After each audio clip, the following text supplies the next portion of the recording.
And now, it's time for another Dice Tower review with Tom Vasel. Hey folks, I'm Tom Vasel, and today we're taking a look at Attack of the Jelly Monster, which sounds like a silly game, and in some essence, well, I guess not in some, in a lot of ways, it is a silly game. It's a game where you're going to be rolling dice as fast as you can and using these dice to control areas and change how much those areas are worth. You're fighting a giant jelly monster in its town or something. I'm not really sure on the theme. It's just about rolling dice quickly. Here's how it plays.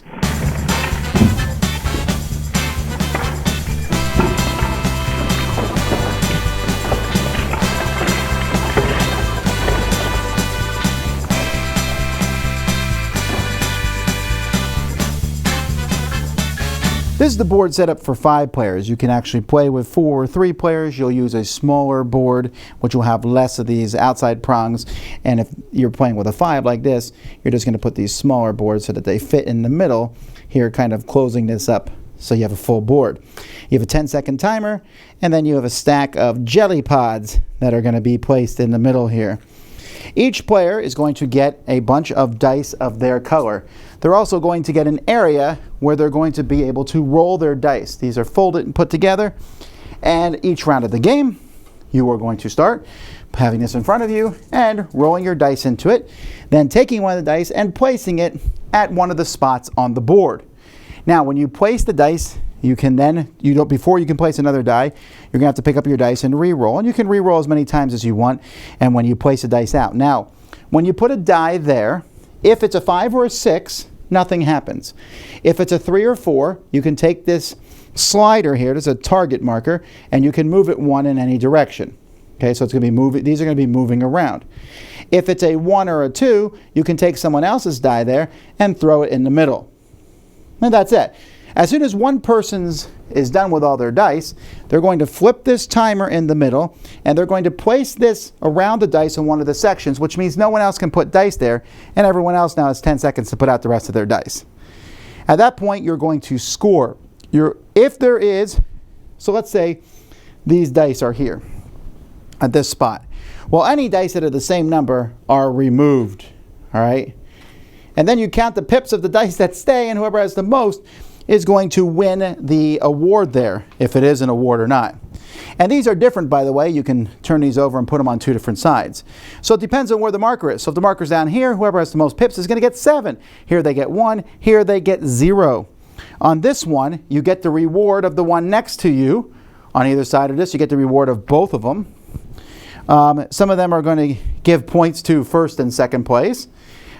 This one here gives 8, 4th to first place, and 1 to second and third. None to first place, and 3 to second and third. Here you have to give 1 to everyone else. Everyone gives you 1. Everyone gives you 2. You get 3. Give 1 to the people next to you. You get 8, and so on and so forth. Now, whoever has the most dice in the middle gets a jelly pod, and there are other ways to get jelly pods through some of these. Might give you jelly pods too. At the end of the game, you're going to reveal these, and you're going to get the number of points that it shows on them. So like this one here shows 3. This one, you roll a die and you get that many points. When the round is over, you'll start the next round. You have a little round marker here to keep track. There's going to be 4 rounds in the game. You rotate this whole thing so people have something different facing them for the next round, and you start again. At the end of the game, whoever has the most points is the winner. Components here are a bit of a mixed bag. The dice themselves are really good quality. I really like these dice. They're very nice. They're cool. These here, you have to kind of, you punch these out. They're really thin, honestly. And then you're putting them together kind of like this here. So you slide it in and like that. And then they're folded, and they fold up because you're going to put them in a box like that. I wish they were a little bit less thin, but they work. They also tell you what your dice do when you put them on a certain location. These are fine. The board itself doesn't fit together as easy. I mean, it's a pretty tight fit, but I do think it's cool that there's more prongs in a 5-4 than there is in a 3-player game. And the back of the rule book gives you a very clear explanation of what all the different symbols mean on back of the different parts. And the point tokens are fine. There's 1, 5s, and 10s. So everything's a little thin component-wise, but the dice are quality, the timer is fine. So overall, you're getting a pretty good game component-wise for the price of the package. This game is actually quite entertaining. Now you might say, oh, it rewards fast play. It kind of does, but you're just throwing dice out on the board. So you roll dice, 5s and 6s are great. That lets you control an area on the board. But at the same time, using your 1s to kick people out it's fun. You know, you're putting a 1 there, throwing their die in the middle. However, you put a lot of their dice in the middle, they're going to probably get one of those jelly tokens, and now those could be worth a lot of points too. So the game really balances out, and also there's no way for you to control everything. And then also you might control it, and then I throw a 4 in there. I'm not going to win it, but I'm going to change the value of it to 0. It's fast, it's silly fun. The game takes, what is the box here says 15 minutes. That's really accurate. It is 15 minutes, and that's 15 minutes for 4 rounds. I think it's best with 5 players because there's more people interacting and such, and there's also more place to go. Again, it's not a kind of thing where you're like, oh, I'm not getting anything, which, I mean, that could happen. You might not get anything, but you're like, whatever, I'll just try the next round. And so just keeping track of the things, and you're like, and the game round's over, someone puts their thing out, protects their dice, and you're just like, all right, whatever, I'm rolling dice and putting them out any spot.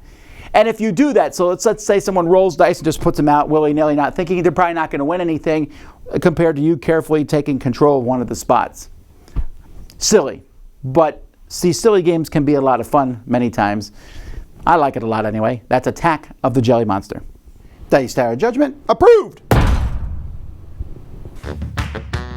Thanks so much for watching the Dice Tower videos. Find more great videos and reviews, as well as our top-rated audio podcast at Dicetower.com. You can also find other great shows at Dicetowernetwork.com. I'm Eric Summerer, and you've been watching The Dice Tower. The Dice Tower is sponsored by Cool Stuff Inc., where you can find great games for great prices. Cool stuff in stock. Check them out at CoolStuffInc.com. Shut the door!